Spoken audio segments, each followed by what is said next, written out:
viewing audience. How do you like my hat? Oh my goodness, I just love it. It is designed by Dr. Bea Foster, and she is a Tata girl. You know, Tatas love classy stuff, and Dr. Foster, everything she does is classy, just like my hat. But I want to introduce you to her. She is an amazing person. She inspires me every time I find out what she's doing, and I'm around her. I just get so much energy. But Dr. Foster, how are you doing today? Hello, Yolanda. Thank you for the invitation. I'm blessed and highly favored and so happy to be here. Oh, we're so happy to have you on the show. You know what? You are one of the premier, modeling. If anybody ever does a history of fashion and a design in our city, I bet your name would be in there in many of the paragraphs, because you are the it in fashion. Oh my goodness. You know what? You have this a Tata event in October. Could you tell us a little bit about it? It's a fashion show. Could you tell us a little bit about the fashion show that you do in October? Oh, yes, Yolanda. It is a Tata event, like you say. It is the Black Tie Chandelier Gala. It's at the Villa Milana the last Sunday in October, and we go all out with the fashion show, the award ceremony, black tie dinner. It is a fabulous evening. It's on a Sunday evening at 6, and it's the 11th year. I can't even believe it. Oh my gosh. You know what? People, and it's always packed. Yes. You got to get your tickets early. It is always packed.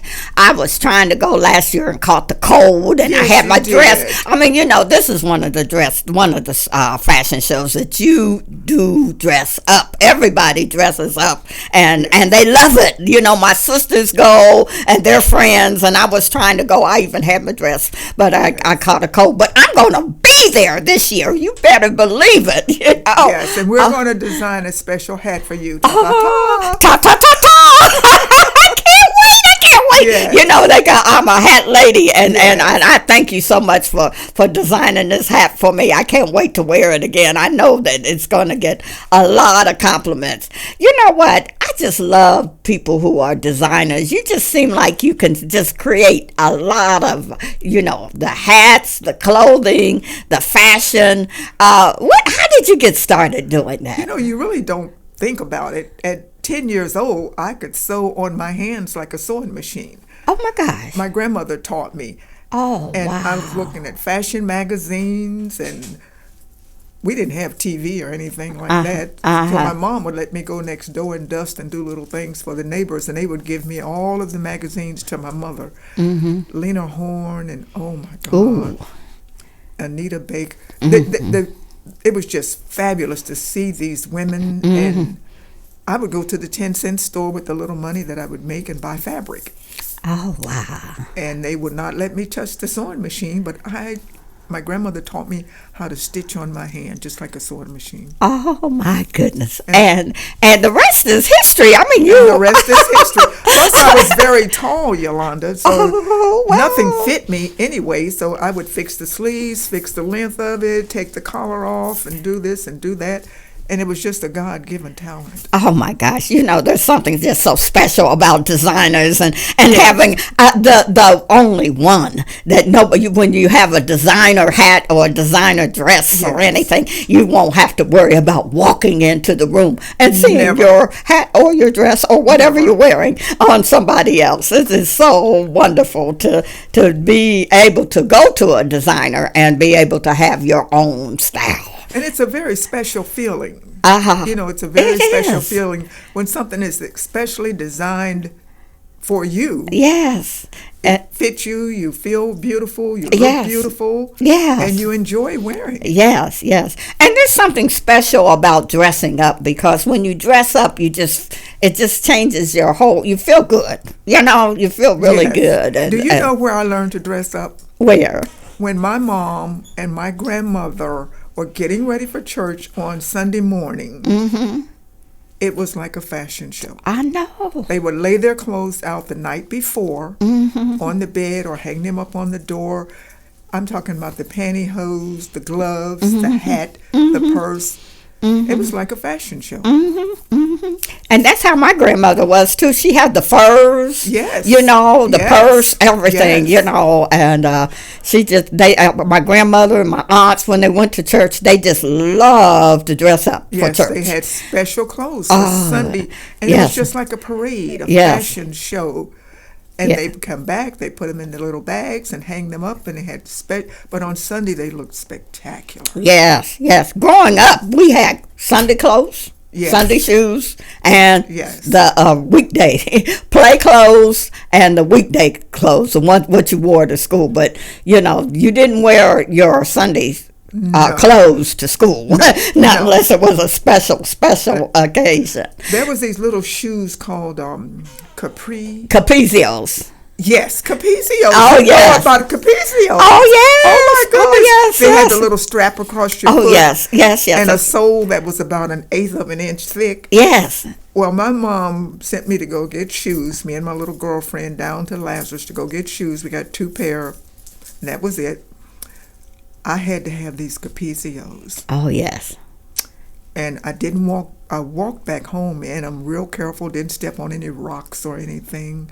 And when I got home, my mother said, "You're going to freeze in those shoes." I said, "But I'm going to put them in a bag. I'm going to wear my other shoes, my Oxfords, the little black and white Oxfords. Yes, You I remember those? those little saddle shoes. I'm going to wear those, and when I get to school, I can put my Capizios."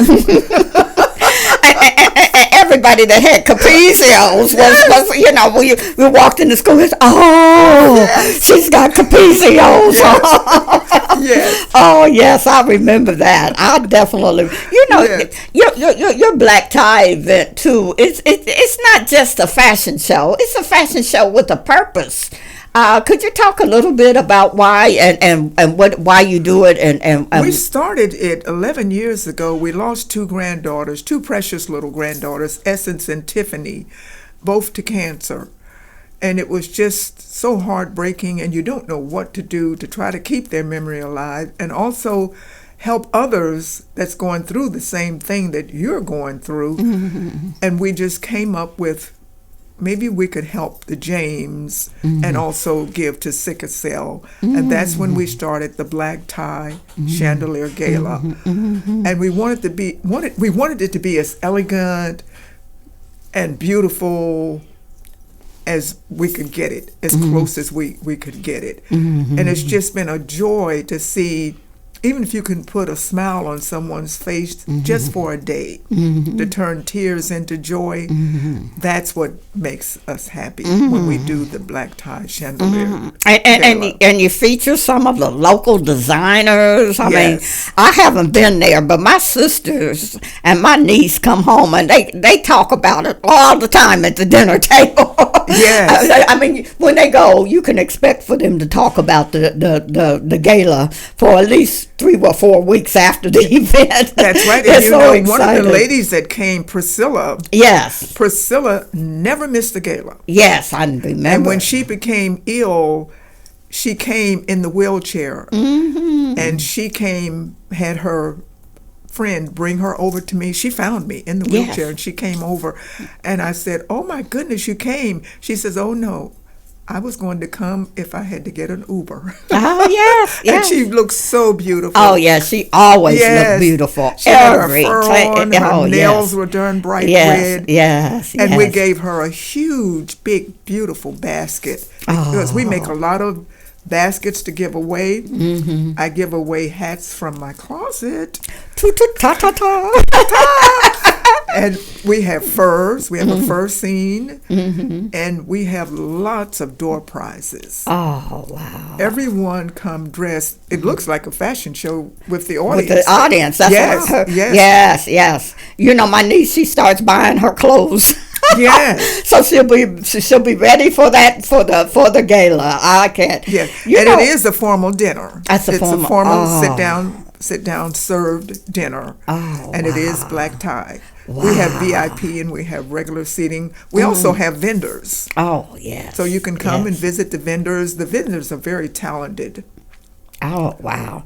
And then you not only do you do fashion, you're an author. I didn't even know that until I got prepared for the interview. You have 2 books out. Could you tell us a little bit about those books that you have? Well, after the gala was over, there's nothing to do. And I'm thinking, I'm going to write a book. So the first book is Designing in the Dark. Wow. And it tells about my life as a minority designer and as a minority fashion designer, and some of the things I had to go through to open doors, clear paths, move mountains. And that was 40 some years ago, and I can't believe it. And I just sat down and wrote 2 books about my life. I can't believe it either, because a lot of people like me are talking about doing a book. I'm trying to get another book done, haven't got started yet. But you actually did it. And I remember, Dr. Foster, when you said, I'm going back to school. Yes. And I thought it was just a conversation, and it seems like it was just yesterday. No. And now you have your Ph.D. Yes. Could you tell me the process that you did? What did you after do? my husband passed, there was nothing to do, and I'm the person that goes to bed at 9 and 6 o'clock.